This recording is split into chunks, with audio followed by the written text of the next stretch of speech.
Eu sou o Matheus Alves, vou falar aqui dos próximos 15 minutos e espero poder contribuir com algo para vocês. Faço parte da Reshape, uma plataforma de inteligência artificial para transmutar conteúdo. E gostaria de iniciar fazendo uma pergunta que talvez a turminha ali do Jovem Aprendiz não viu. Pode passar o slide, por favor? Alguém aqui já teve esse celular? Já? Alguém mais? Pois é. Por que eu estou trazendo esse celular aqui? Apenas para comentar algo como referência no que vocês vão ver na sequência, que diz respeito a conteúdo. Então, eu fiz parte de muitas empresas, algumas empresas que envolvem muita educação, produção de conteúdo. A principal delas, Hotmart, que por consequência convivi com várias outras no mercado. E a partir disso, pude ter a oportunidade de conhecer muito sobre produção de conteúdo. Esse gráfico eu trouxe para mostrar para vocês, conforme vocês podem observar, essa escala exponencial é um dado desde 2013 até a projeção agora 2020. Qual é o aumento da produção de conteúdo no mundo?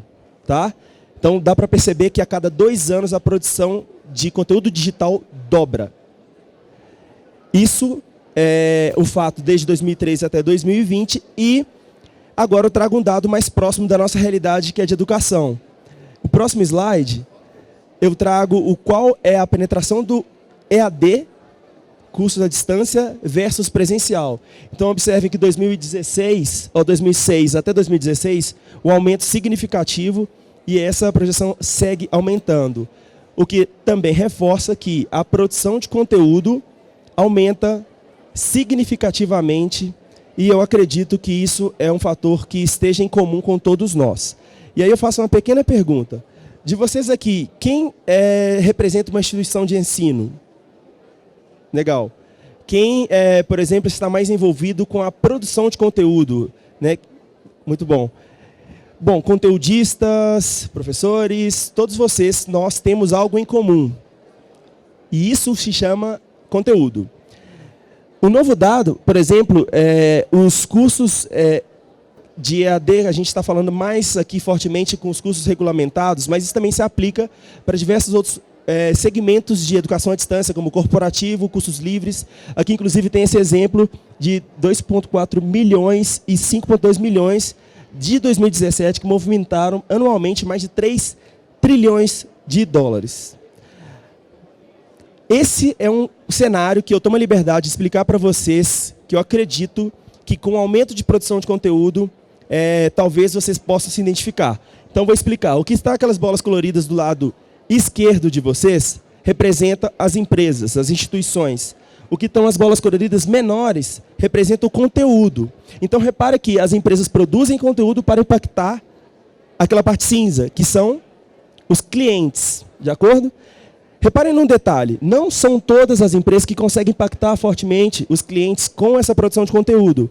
A razão é, cada vez mais é necessário, em volume, em escala, a produção de conteúdo para impactar o cliente, e inclusive para quem tem o conteúdo como core business, como por exemplo as próprias instituições, que o produto final que é vendido é o próprio conteúdo, a sequência também, você pode perceber que tem ali o impacto de como esse conteúdo é produzido e utilizado.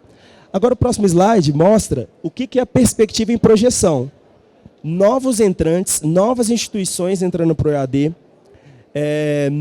mais produção de conteúdo, os que já estão atuando, aumentando a performance de produção. Então, tudo que a gente converge em dizer que eu preciso cada vez mais. Alguém já conviveu com uma situação onde deveria entregar um projeto ou aceitar um novo projeto e ficou com aquele dilema entre, será que eu consigo entregar minha produção de conteúdo, será que consigo entregar no prazo, eu preciso contratar mais gente? Alguém já conviveu com uma situação parecida com essa?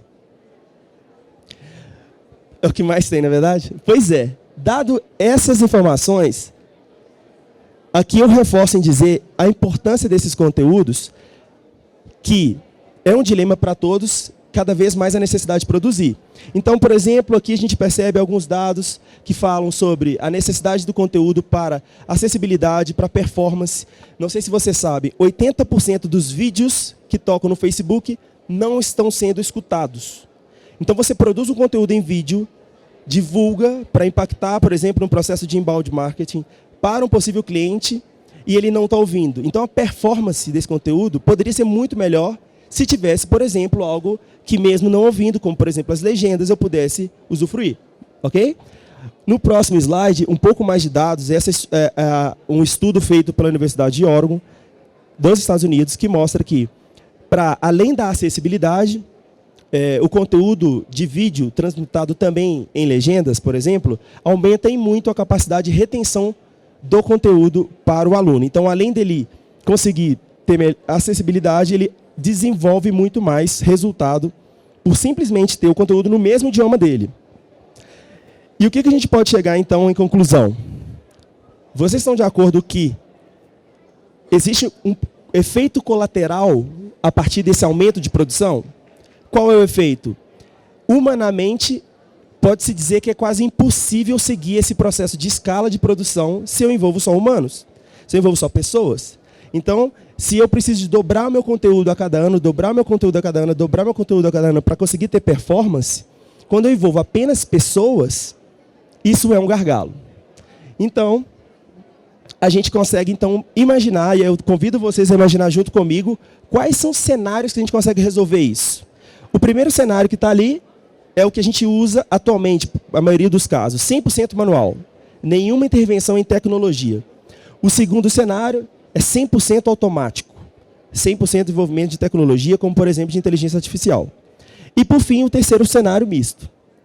Talvez vocês também vão concordar comigo que, próximo slide, impossível eu conseguir projetar no longo prazo, médio prazo, ou até mesmo hoje, continuar fazendo isso 100% manual. Um exemplo prático. Estou na minha esteira de produção de conteúdo, então tenho um conteudista com as informações, começo a fazer esse preparo para o material gravado, para o material escrito, e um profissional da minha equipe falta. Isso colapsa o processo, e mesmo que todos estejam sempre ali, eu vou ter que trabalhar numa linha de saturação de informação, porque pessoal trabalhando apenas ali, acho que não é suficiente para o resultado final.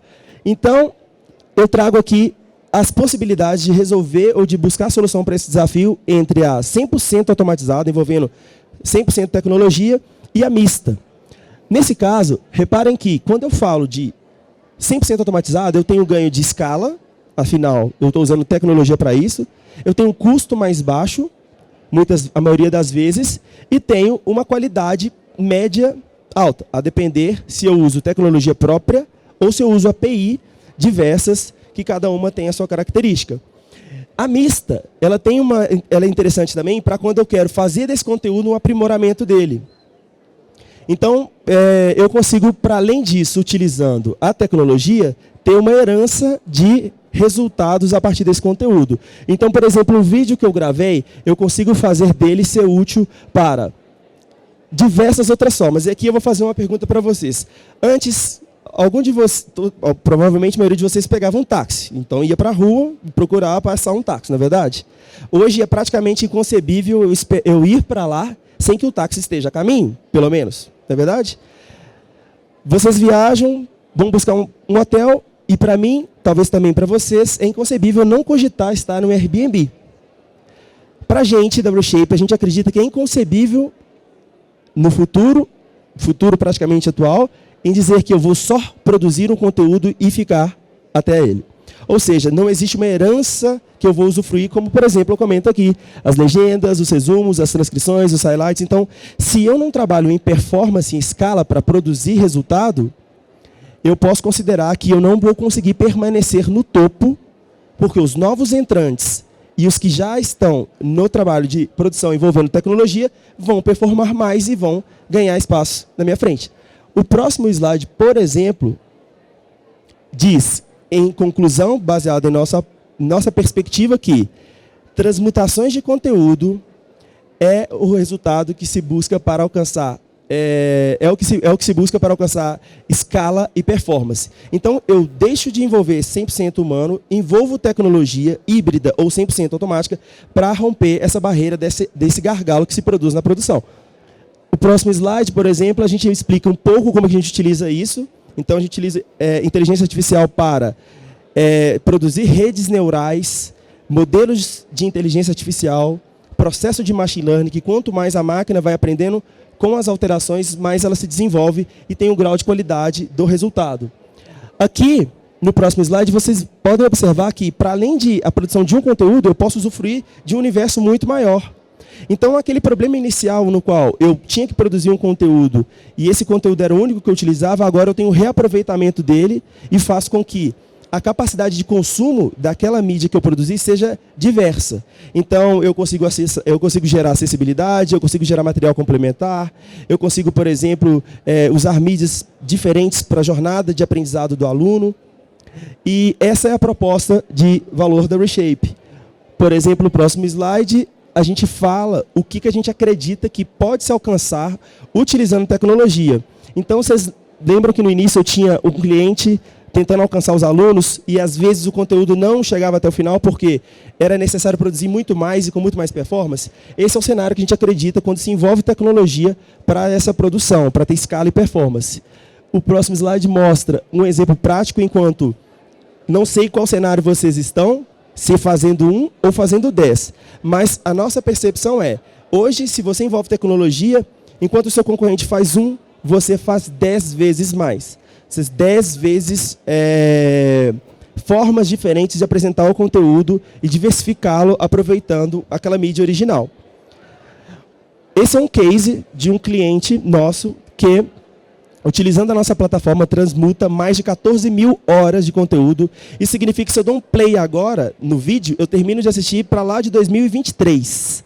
Então, olha para vocês verem, para uma referência, o próximo slide, o que significa? São mais de 18 mil arquivos, mais de 17 terabytes de conteúdo e, por fim, o próximo slide mostra o que se representaria. Então, esse exemplo de cliente significa que todo o conteúdo de vídeo que a gente utilizou significa que eu tenho condições de assistir 50 vezes todo o episódio de Chaves, só para uma referência, mais de 88 vezes séries de Game of Thrones, quem gosta de séries, com uma representação assim de ordem de escala, e mais de 162 vezes Friends. Então, entendam que, nesse contexto, humanamente impossível realizar as transmutações que a gente gera para esse cliente em transcrições, em legendas, em nuggets, que são aquelas pílulas de vídeo, em highlights, em resumos, sem envolver tecnologia. Esse é um exemplo também onde a gente mostra o cenário anterior e depois a partir de uso da plataforma que gerencia isso. Então, agora, a equipe de TI, pedagógico e operacional, cada um atua no seu espaço, produzindo mais performance. Próximo. E aqui, uma comparação do antes e depois. Quando eu uso 100% manual, eu tenho um custo muito alto e um resultado muito baixo. Quando eu uso 100% automático, porém de APIs externas, eu tenho talvez um custo mais baixo, mas uma performance não tão alta. E o Reshape, por desenvolver tecnologia própria, consegue fazer com que o custo seja ok e o benefício seja muito superior. Então, essa é a ideia de fazer a transmutação de conteúdo para você aproveitar todo o ecossistema que aquele único conteúdo que nasceu pode usufruir. Então, a gente conclui dizendo, explore todo o potencial do conteúdo de vocês, utilizando tecnologia. Muito obrigado. Boa tarde a todos. Muito obrigado pela presença de vocês. Muito obrigado por dedicarem um pouco desse tempo para ouvir a minha pesquisa. Eu vou dividir o conhecimento com vocês. Uma pesquisa aplicada na FGV. Eu completei o meu MBA. Agora eu sou mestrando na FGV. Faço mestrado profissional com ênfase em TI. E em 2017 eu fiz o MBA, o SEAG, na Escola de Administração. E eu elaborei uma pesquisa. Eu queria fazer um caso aplicado, né? Uma dor real. E eu trabalho com educação à distância há 13 anos. Então, apesar dessa carinha novinha aqui, já são 13 anos no ramo. Eu comecei lá atrás como designer, customizando o Moodle. Depois eu fiz uma pós em design instrucional. Então, eu queria fazer a ponte entre a parte mais técnica, a parte de administração, né, aquela parte de mão na massa, com a parte pedagógica. Então, por isso que eu fui atrás de uma formação em design instrucional para entender as teorias, entender tudo que estava por trás e conseguir fazer esses dois lados conversarem, né? Que não é muito fácil. E aí eu comecei a fazer o planejamento de cursos em AD, mas sempre atuando também na parte técnica. Isso foi muito bom para a minha vida profissional. E aí eu fui me especializando e sempre buscando aprender mais. E no SEAG eu percebi... Deixa eu contar um pouco para vocês sobre qual era o contexto que está inserido essa pesquisa, tá? Até 2014, a Fundação Getúlio Vargas, ela utilizava 5 plataformas de educação à distância diferentes. Nós tínhamos o que, talvez, acho que muitos aqui de vocês usam, o Moodle. Quem usa o Moodle aqui? Só para eu ver. Moodle. Nós tínhamos o Blackboard. Alguém aqui usa o Blackboard? Blackboard, mais alguém? Não. Nós tínhamos um Moodle tão customizado, mas tão customizado que ele deixou de ser Moodle. Tinha uma ferramenta própria e uma outra plataforma que era da Positivo. Então, assim, era a Babilônia das plataformas de educação à distância na instituição, né?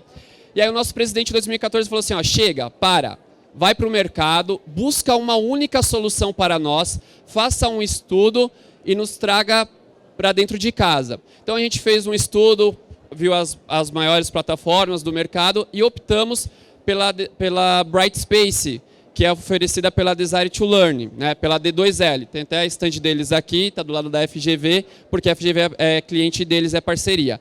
Então, diante do mercado, a gente viu que ela era a melhor opção e o que melhor atenderia a nossa demanda.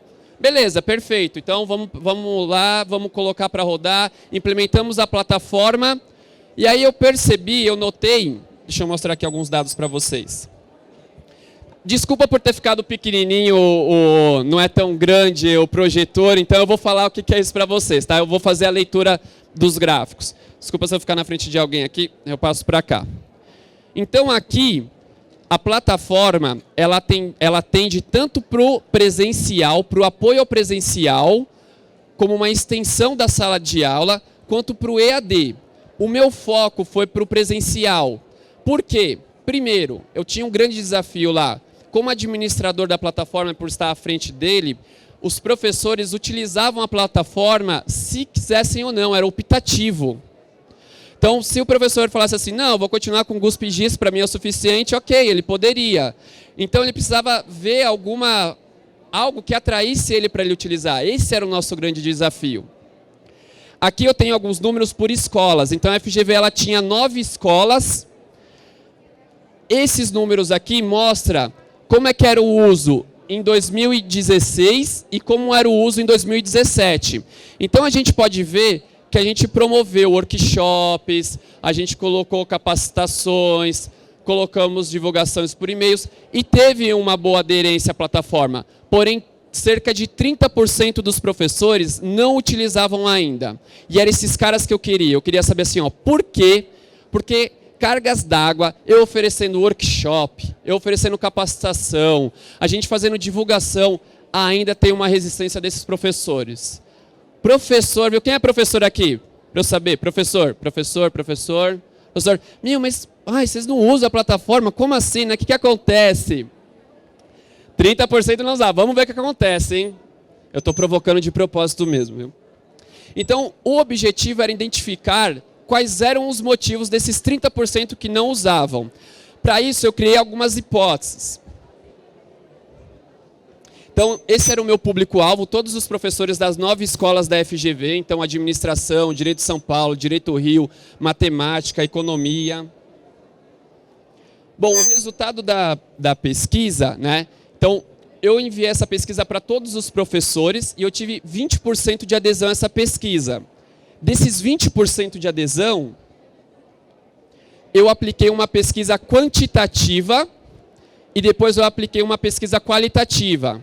Então eu fiz assim, rodas de conversas, entrevistas com esses professores, alguns que eu selecionei para entender de fato o que estava acontecendo.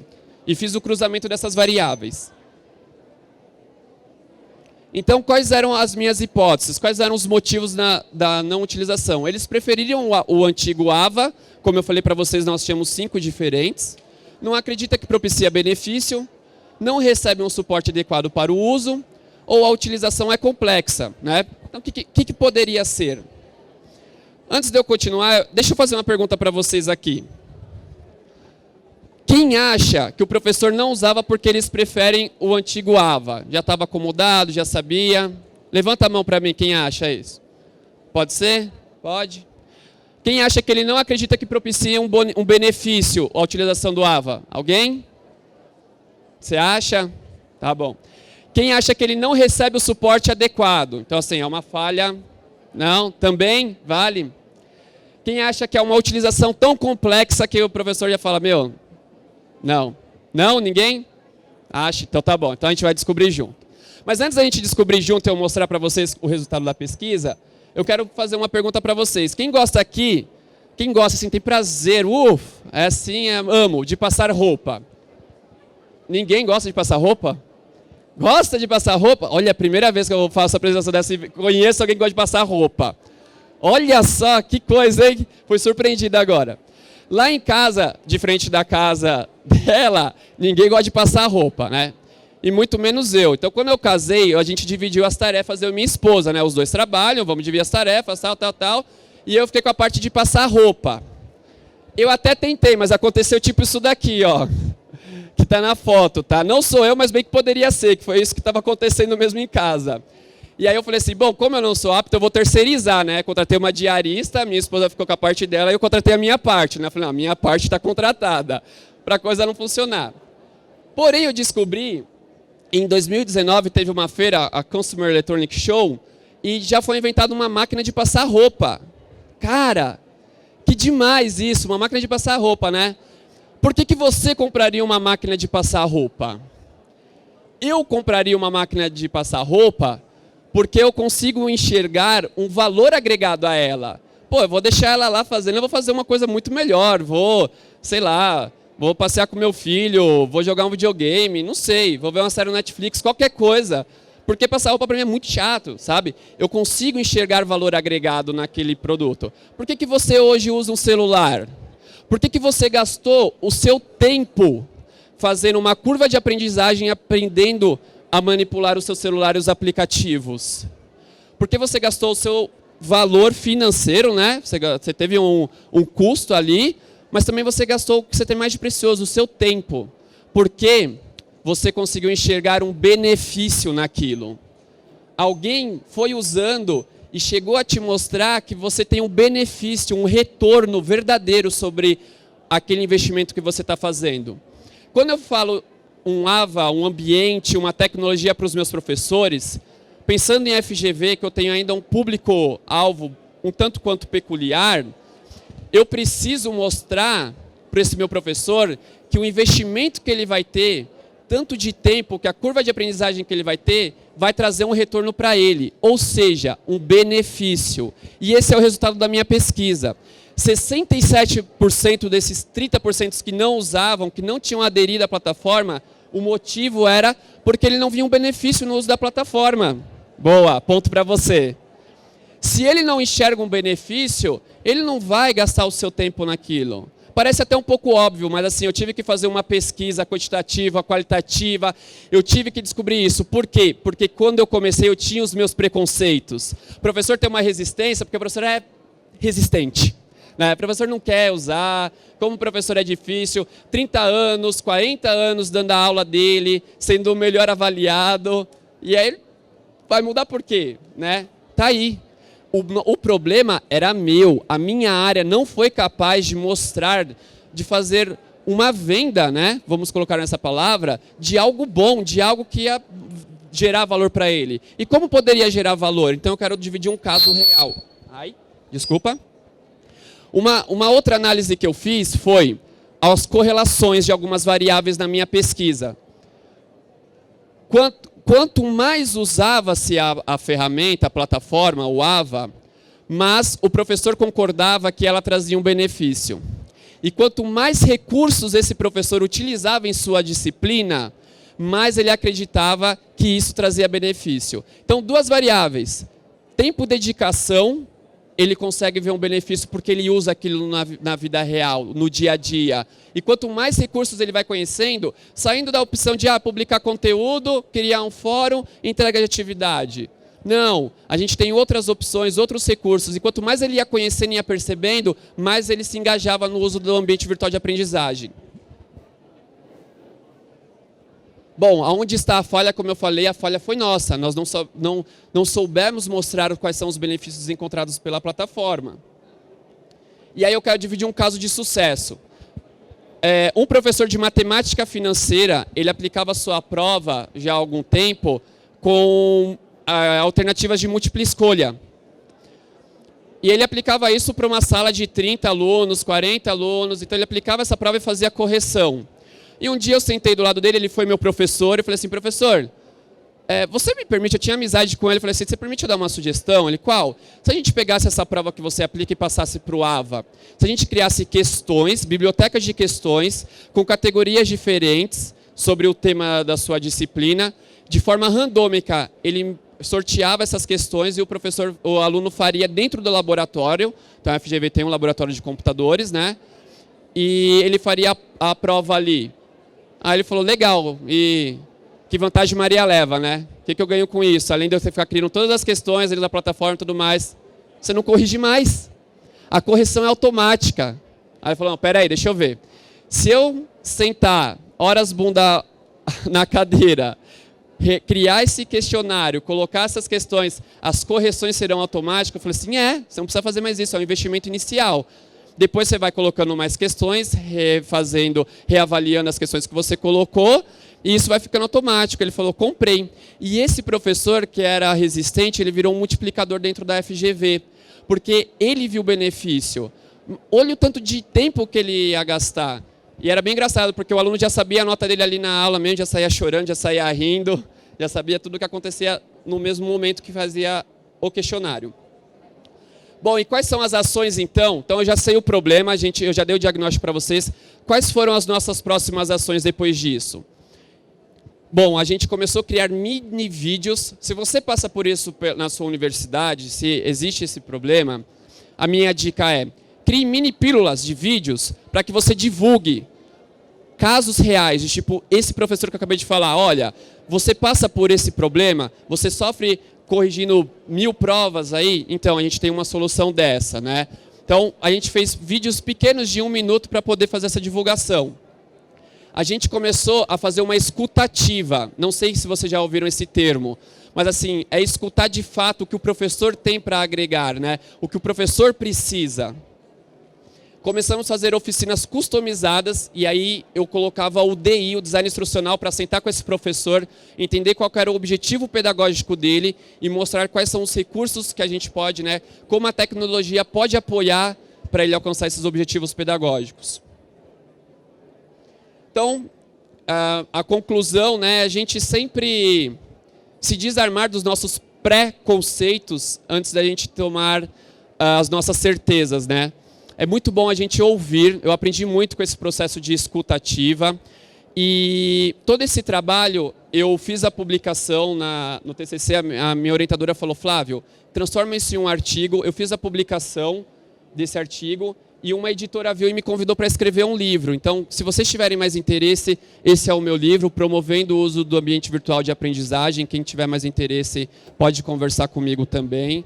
Eu estou na estande aqui da D2L, eu troco meu cartão com vocês se vocês quiserem mais informação. E muito obrigado pela atenção de vocês, foi um prazer. Boa tarde, meu nome é Paola Sicarelli, eu sou diretora do Cubus, conselheira de inovação da ABED, sou pesquisadora associada da Escola do Futuro, que é um núcleo de pesquisa da USP, que estuda tecnologias o impacto das tecnologias na educação e criei um modelo chamado CAOS, que são as comunidades de aprendizagem auto-organizadas sistematizadas. Vocês já vão saber o que é. Primeiro, eu vou colocar todo mundo na mesma página. Acho que vocês já viram isso dezenas de vezes, mas pode ser que alguém não tenha visto ainda. Então, vamos colocar todo mundo na mesma página. Bom, se um médico do ano de 1800 entrasse hoje numa sala de cirurgia, ele provavelmente não saberia o que fazer, porque está tudo completamente diferente, né? Se um professor do ano de 1800 entrasse hoje numa sala de aula, ele saberia exatamente o que fazer, porque está tudo exatamente igual. E a gente corria o risco dele dar exatamente a mesma aula do mesmo jeito. Se for uma aula de matemática, a mesma aula que era dada 200 anos atrás é dada hoje igualzinha. Isso está causando sérios problemas, os jovens não veem mais propósito nesse modelo de ensino e a famosa evasão, né? O jovem não vê mais sentido e ele não quer mais fazer esse tipo de ensino. Isso acontece porque nosso modelo de aprendizagem foi criado há 300 anos atrás e ele nunca foi modificado, só que ele foi criado para um modelo de mercado assim, onde não existia computador, então todo mundo tinha que saber fazer a mesma coisa, porque você tinha que conseguir pegar um profissional do Canadá e colocar ele lá na Austrália e ele tinha que já saber fazer a mesma coisa, então todo mundo no mundo inteiro tinha que saber fazer a mesma coisa. Hoje a história já não é mais assim. Se você souber fazer a mesma coisa que todo mundo, você está fora do mercado. Por quê? As profissões mudaram e antigamente a gente tinha 1, 2 carreiras durante a vida. Hoje a gente tem 5, 10 carreiras e todas podem ser completamente diferentes. Eu posso ser uma executiva, começar minha carreira numa grande empresa, me tornar uma executiva, depois eu largo tudo, vou viajar pelo mundo, daí eu vou parar na Indonésia, começo uma plantação de orgânico, daí eu viro empreendedora. E como que faz? Será que esse sistema de educação que a gente tem prepara a gente para a gente ser o que a gente quiser, a hora que a gente quiser? Para a gente mudar o tempo todo de profissões, se a gente quiser? Bom, esse sistema não cumpre isso, mas a gente tem outros sistemas que a gente pode usar para alcançar os nossos objetivos. Lifelong learning, aprender durante a vida toda. A autoaprendizagem. A gente precisa ter liberdade para poder aprender o que a gente quiser, mas o principal, eu acredito que a gente só aprende o que a gente acha importante, o que a gente quer ou o que a gente gosta. E tudo isso está ligado ao nosso propósito.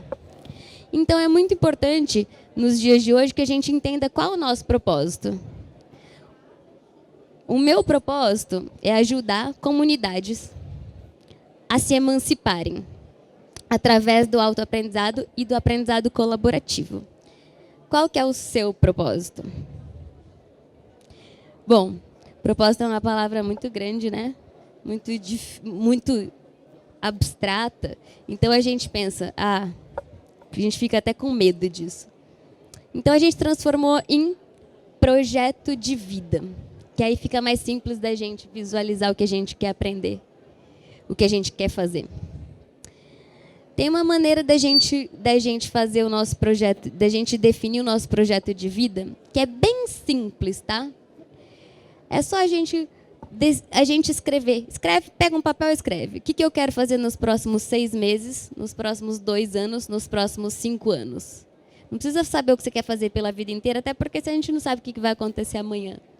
Mas pelo menos aqui você vai saber o que você quer fazer. E aí você vai transformar os seus sonhos em objetivos. E sonho a gente sonha, objetivo a gente realiza.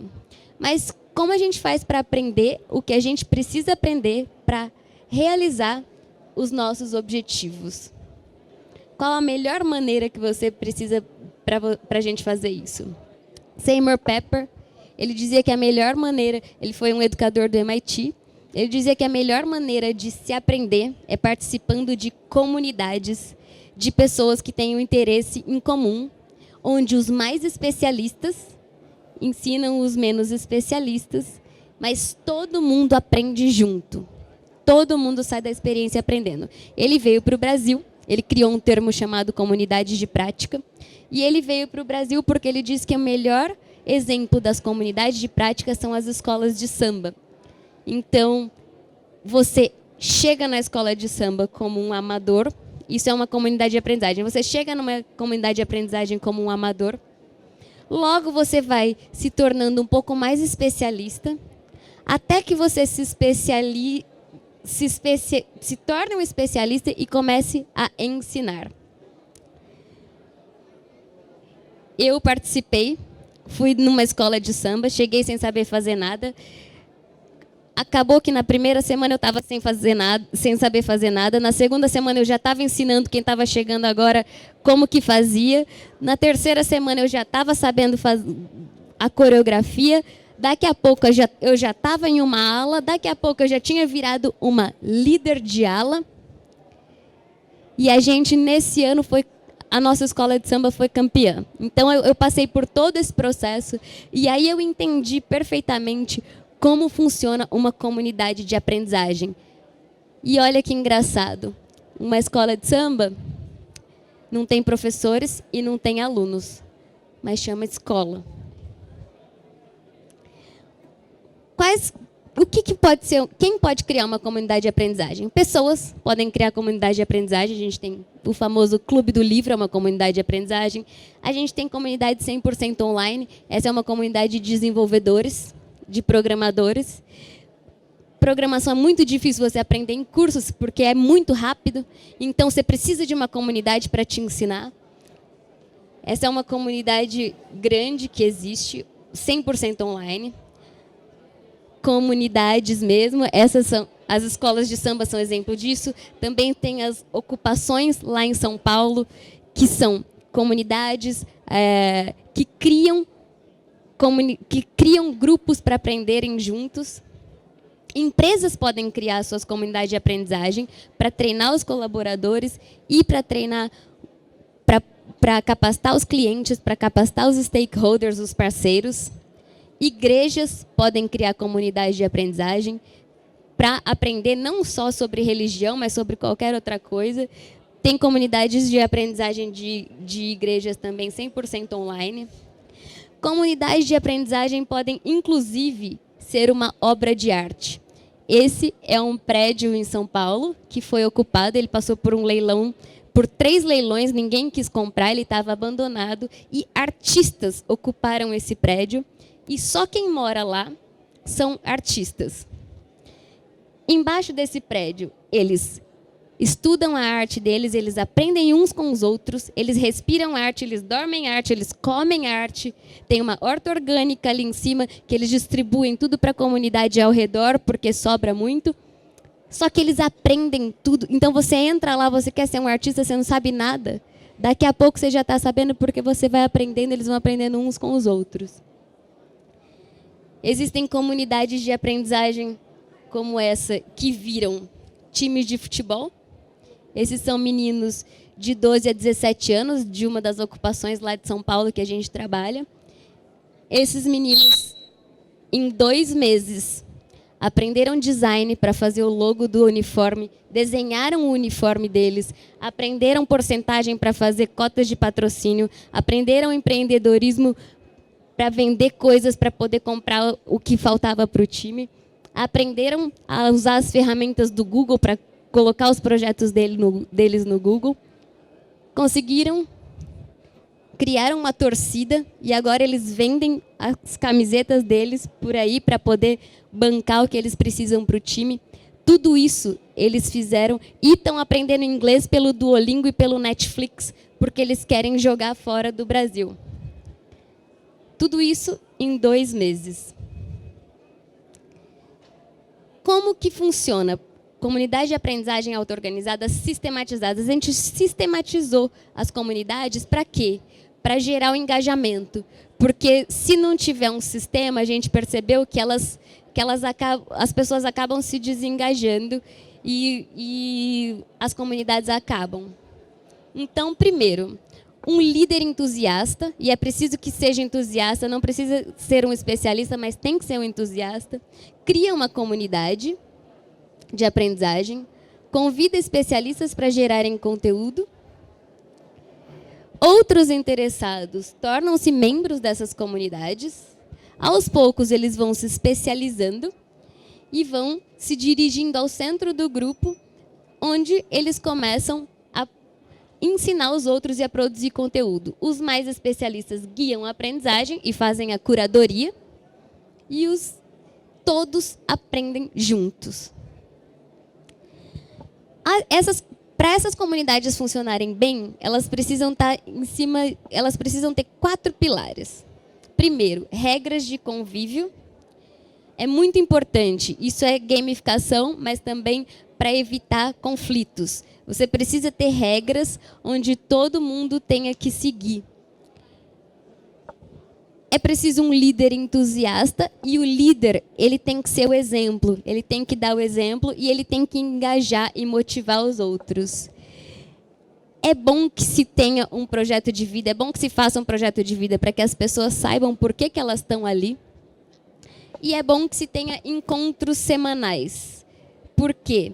A gente percebeu que se espaça muito o tempo, tem comunidades que se encontram uma vez por mês, pelo menos uma vez por semana, porque uma vez por mês, pode ser até de 15 em 15 dias, fica muito espaçado o tempo e aí acaba se desengajando. Bom, existem muitas comunidades esperando por um líder. A gente vê, tem muita gente querendo aprender muita coisa. A gente está fazendo esse trabalho aí pelo Brasil inteiro, então tem muitos adultos que não sabem ler. Nas nossas comunidades, eles aprendem em uma semana. Eles aprendem a ler, escrever. Às vezes, 2 semanas, pessoas que passaram 50 anos sem conseguir ler, sem conseguir escrever, aprendem uns com os outros, sem professor. Esse trabalho começou com uma comunidade rural. Eles ganharam um centro espírita ganhou alguns computadores. Essa comunidade não tinha uma escola lá. Eram 20 crianças, elas tinham que andar 6 quilômetros na estrada de terra para chegar até a rodovia para pegar um ônibus. E elas estavam no ensino médio e muitas delas não sabiam escrever nem o próprio nome. E aí eles ganharam esses computadores. Eu sou designer, eu sou publicitária de formação, e eu falei, olha, vamos tentar dar um curso de design para essas crianças. E aí, em 3 meses, elas já estavam sabendo ler, escrever, fazer o design. E aí, depois que a gente começou isso, começaram outras pessoas da comunidade em volta. Ah, mas eu sei português. Ah, mas eu sei matemática. Ah, mas eu sei Excel. Eu posso fazer? Pode, vem. E, de repente, toda aquela comunidade, os adultos e as crianças, estavam indo para esse centro espírita para aprender. Ninguém ali era professor e ninguém ali era aluno. E ali não era uma escola. Então, a gente pode e a gente deve, num país com as desigualdades que a gente tem no Brasil, não só de financeira, mas de distância, mas de clima. É muito difícil a gente ter escolas e professores em todos os lugares. Então, essa pode ser uma solução para que a gente possa levar a educação onde não existe. Então, por favor, existem muitas comunidades esperando por um líder e vocês podem ser líderes de comunidade. Basta serem entusiastas, tá bom? Se vocês quiserem criar uma comunidade online, gratuitamente, vocês podem acessar cubus.com. E se vocês quiserem, a gente tem uma comunidade da ABED para falar sobre inovação, cubus.com/ABED. Tá bom? Muito obrigada. Obrigada.